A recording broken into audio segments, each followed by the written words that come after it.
DElEd संयुक्त प्रवेश परीक्षा की तैयारी कर रहे आप तमाम युवाओं को मैं Ravi unique new Bharati publication online YouTube channel के माध्यम से आप सारे लोगों को बहुत से शुभकामनाएं पेश करता हूं। और जैसा कि आप लोगों को विदित है, आज हम लोग का ये संयुक्त प्रवेश परीक्षा का 8वें नंबर का जो मॉडल प्रैक्टिस सेट है, यूनिक पब्लिकेशन की जो मॉडल प्रैक्टिस सेट की जो बुक है, पुस्तक है, उसके आज मॉडल प्रैक्टिस सेट 8वें नंबर का हिंदी भाषा का सवालों पर चर्चा करने के लिए हम लोग एक दूसरे से मुखातिब हुए हैं। जैसा कि आप लोगों को पता है, डीएलएड संयुक्त प्रवेश परीक्षा में 150 क्वेश्चन पूछे जाएंगे, जिसमें 30 क्वेश्चन 150 में आपका 30 सवाल हिंदी भाषा का सवाल होगा। उसी सवालों का किस प्रकार का सवाल होगा, सवालों का क्या पैटर्न होगा, किस स्टैंडर्ड का सवाल होगा, उन्हीं सवालों पर चर्चा करने के लिए हम लोग आज एक दूसरे से जुड़े हैं। तो आइए बिना वक्त गंवाए सीधा हम लोग प्रश्न पे चलेंगे। प्रश्नों के साथ ही हम लोगों की चर्चा होगी। सबसे पहला जो प्रश्न है डियर, वर्ड से संबंधित, शब्द से संबंधित हम लोगों से प्रश्न पूछा जा रहा है। पर्यायवाची शब्द का चयन करें। शब्द है इंद्र, इंद्र का सही पर्यायवाची शब्द बताना है। निशाचर, दैत्य, दानव, राक्षस। निशाचर एक चीज है, रजनीचर, निशाचर, दैत्य, दानव, राक्षस, ये सब पर्यायवाची शब्द है। तो इंद्र का निशाचर नहीं होगा। सुधाकर, शशि, राकेश, चंद्रमा, चंद्रमा का पर्यायवाची शब्द है। नदी भागीरथी, जिसको सुरसरी नदी, देव नदी, गंगा, विपदगा बोलते हैं, अतः ये नहीं होगा। तो अब एक ही ऑप्शन हम लोग के पास बच गया, सूरपति। सूरपति कहिए या फिर देवराज कहिए या देवेंद्र कहिए, आपका इंद्र का ही पर्यायवाची शब्द है। इंद्र, सूरपति, देवराज, देवेंद्र सब आपका इंद्र का पर्यायवाची शब्द है। यहां पे आपका जो ऑप्शन है सूरपति, यही आपका सही जवाब हो जाएगा। अब देखिए, सतर्कता, दिए गए शब्द के पर्यायवाची शब्द का चयन करें। सतर्कता, सतर्कता जो शब्द है बाबू, ये आपका संज्ञा है, संज्ञा है। इसके लिए एक संज्ञा शब्द हमको पर्यायवाची शब्द में चाहिए। असावधानी, तो असावधानी नहीं होगा सतर्कता का। सावधानी, तसल्ली देना, सांत्वना देना, यह भी नहीं होगा। असतर्कता आपका सीधा विपरीतार्थक शब्द हो जाएगा, उल्टा शब्द हो जाएगा बाबू। हमें पर्यायवाची शब्द समान अर्थ वाला शब्द चाहिए। सतर्कता का समान अर्थ वाला शब्द हो जाएगा सावधानी। सावधानी, चौकसी, सतर्कता, ये सभी एक प्रकार के शब्द हैं।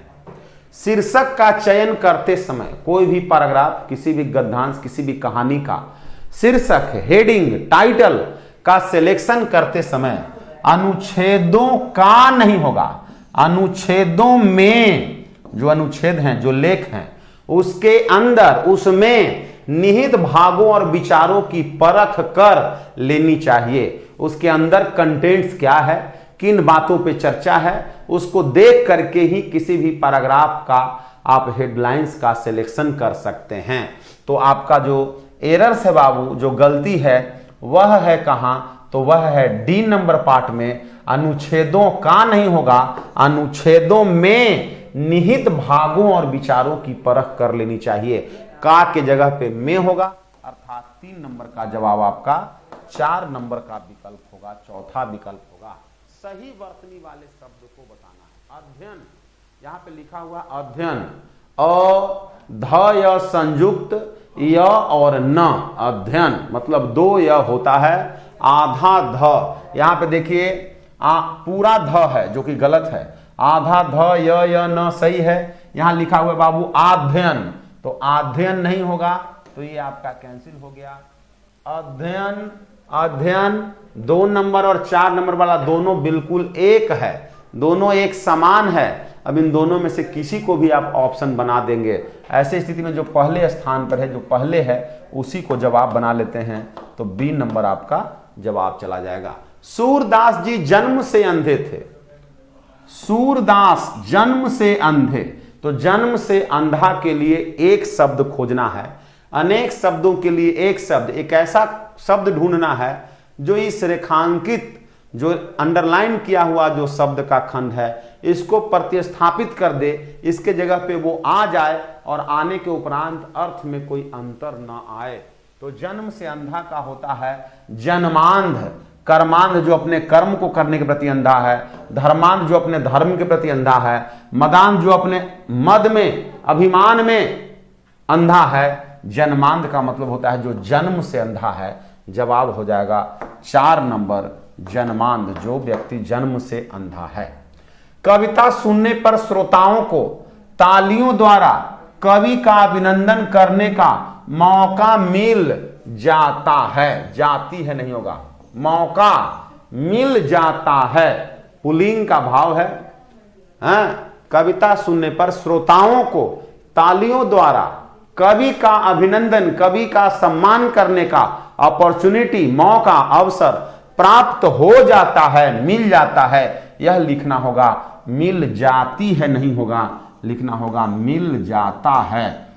पुल्लिंग का भाव देना होगा, अर्थात बी नंबर आपका सटीक ऑप्शन होगा, बी नंबर जवाब होगा। हरस्वी इकार देकर के स्त्रीलिंग का भाव दिया गया हुआ है, वो नहीं होगा। देश को से बचना चाहिए, देश को बचना चाहिए, किससे बचना चाहिए? देश को अतिथियों से बचना चाहिए। देश, खासकर भारत की बात करें तो अतिथि देवो भव, अतिथि को देवता के समान, देवता के रूप में बताया गया है। अर्थात कोई भी देश को, समाज को, संप्रदाय को, घर परिवार, अपने अतिथियों से बचने की कहीं कोई बात नहीं है। सज्जन, जितना ही लोगों में सज्जनता होगी देश उतना ही विकास करेगी, सज्जनों से बचने की बात नहीं होगा। हरिश्चंद्र हमारे यहाँ एक ऐसे राजा थे जिन्होंने सत्य का, सत्यनिष्ठता का उन्होंने बेड़ा उठाया था। तो सत्य और सत्यनिष्ठ लोगों से बचने की कहीं कोई बात नहीं है। जयचंद हमारे यहाँ एक ऐसा राजा हुआ जो देश के गद्दार राजाओं में जिन्हें गिना जाता है, जो देश के साथ, देश के साम्राज्यिक व्यवस्थाओं के साथ जिन्होंने गद्दारी की, अपनी लॉयल्टी नहीं निभाई। तो ऐसे लोगों से, जो देश पे विश्वास नहीं रखते हैं, जो देश के प्रति स्वामी भक्त नहीं हैं, वैसे लोगों से, वैसे व्यक्ति को, किसी भी राष्ट्र को, देश को, समाज को, संप्रदाय को बचने की जरूरत होती है। तो जयचंद यहाँ जो शब्द है इस वाक्य में सबसे एग्जैक्ट, सबसे फिट आपका शब्द होगा, ऑप्शन होगा, विकल्प होगा।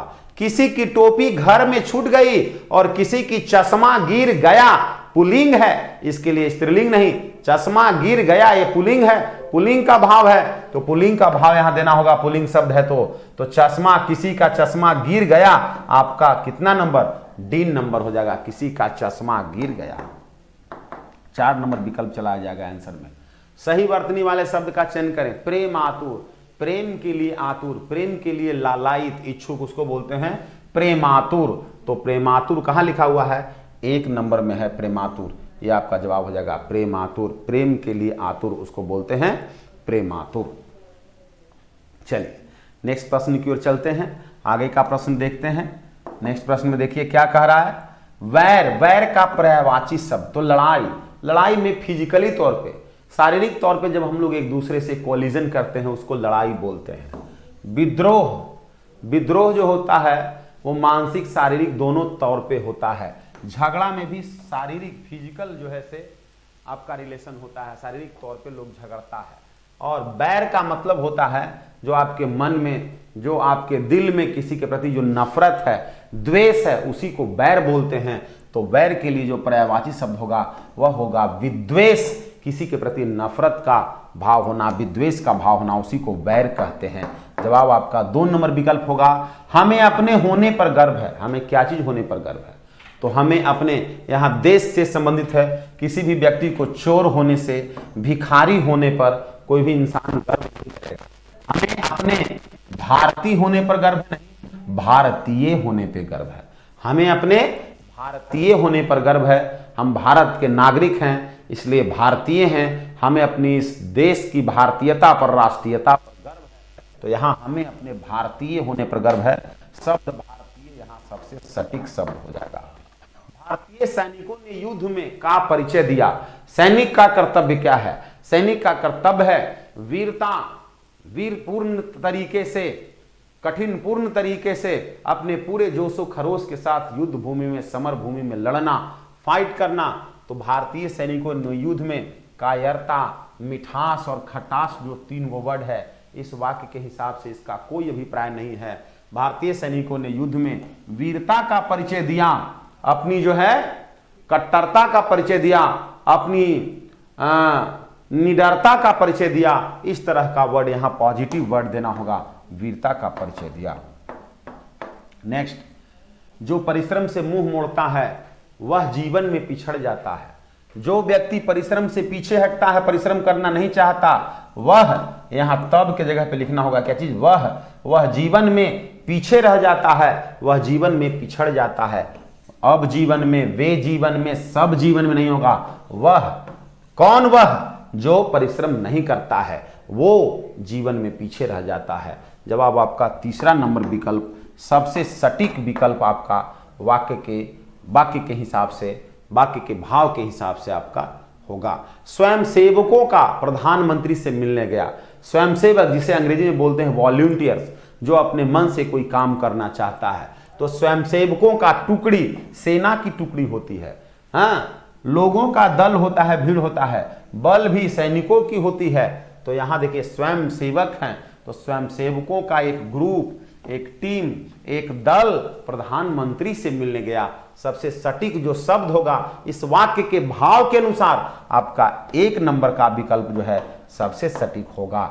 जो सप्ताह में एक बार होता है, तो जो 15 दिन में एक बार होता है पाक्षिक बोलते हैं, जो महीने में एक बार होता है मासिक बोलते हैं, जो साल भर में एक बार होता है वार्षिक बोलते हैं, जो सप्ताह के उपरांत घटित होता है, सप्ताह में एक बार घटित होता है, उसको साप्ताहिक बोलते हैं। जवाब आपका 2 नंबर का विकल्प चला जाएगा बाबू। चरण कमल कौन सा समास है? वैसा सामासिक पद जिसके सामासिक पदों में उपमान एवं उपमेय का भाव छुपा हुआ है, विशेषण और विशेष्य का भाव छुपा हुआ हो, उसे कर्मधारय समास कहते हैं। चरण कमल, जिसका चरण कमल के समान हो, उसे हम क्या कहते हैं? चरण कमल। तो यहां कमल और चरण संज्ञा और विशेषण, विशेषण और विशेष्य, उपमान और उपमेय का अभिव्यक्ति है, कर्मधारय समास के अंतर्गत आएगा। जवाब आपका 2 नंबर का विकल्प होगा। जिसकी उपमा ना हो उसे क्या कहते हैं? तो जिसकी उपमा दिया जाए, प्रशंसा किया जाए, उपमान हो गया। अनुपमेय, जिसका कोई उपमा नहीं हो। उपमेय, उपमेय नहीं होगा, जिसकी उपमा दिया जाता है उसको बोलते हैं उपमेय। जिसकी उपमा नहीं हो, जिसका उपमा नहीं किया जाए, उसको बोलते हैं अनुपम। जिसका कोई उपमा नहीं हो, जिसका कोई विकल्प नहीं हो, जिसको किसी के साथ हम समानता का भाव नहीं दिखा सकते, उसे अनुपम बोलते हैं। अनुपम। अंश का विशेषण क्या होगा? तो अंश का विशेषण होगा आंशिक, मतलब पूर्ण रूपेण नहीं, अर्ध रूप से, उसी को बोलते हैं आंशिक। अंश का विशेषण हो जाएगा आंशिक। नेक्स्ट प्रश्न देखते हैं बाबू। नवग्रह कौन सा समास है?